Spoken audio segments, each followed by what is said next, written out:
He woke up as Spider-Man, but was it all just a dream? A day being Spider-Man. I woke up to an alarm that wasn't mine. It wasn't 7 nor 8. It was 4:27 in the morning, and something, I didn't know what, told me that day wouldn't be like any other. I woke up with the reflections of someone who had slept with one eye open. It wasn't me, at least not the usual me. My body was different, lighter, stronger. Could I see through the wall? No, but I did know that on the other side someone was crying. How? I walked over to the mirror, and there I saw it, a red and blue suit hanging in the corner of the room.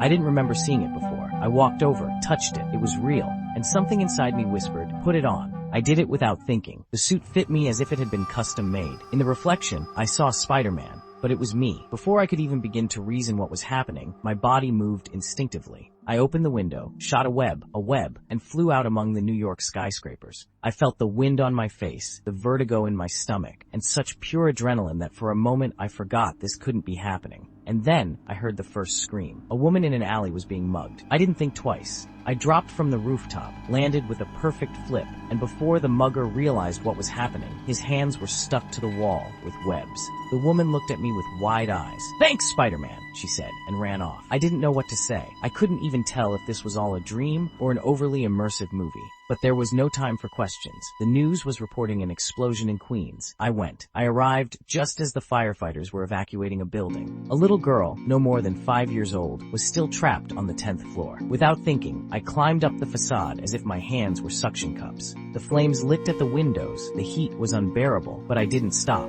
I found her curled up behind a chair, crying. I picked her up, covered her with the suit, and jumped. 30 meters of free fall. A spiderweb mid-descent. A twist, a somersault, a perfect landing. The little girl hugged me and said nothing. There was no need to. I could barely breathe. My spider sense kicked in again. A rumble, a metallic thunderclap. I looked up at the sky and saw it, the vulture. He was wearing his classic suit with mechanical wings and carrying a device that vibrated with a disturbing green energy.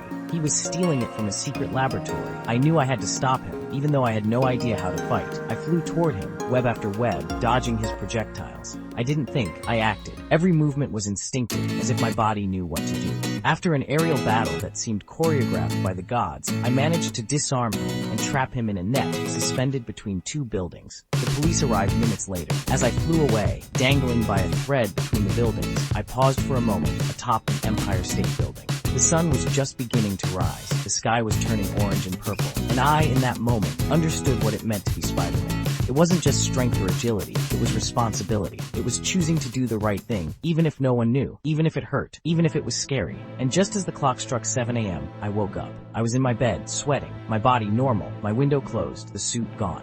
A dream? Maybe. But in the corner of the room, hanging from a thin line of cobweb, was a small note. With great power comes great responsibility. Thank you for looking after the city for me, Pete. I smiled and stood up, feeling a little more like a hero.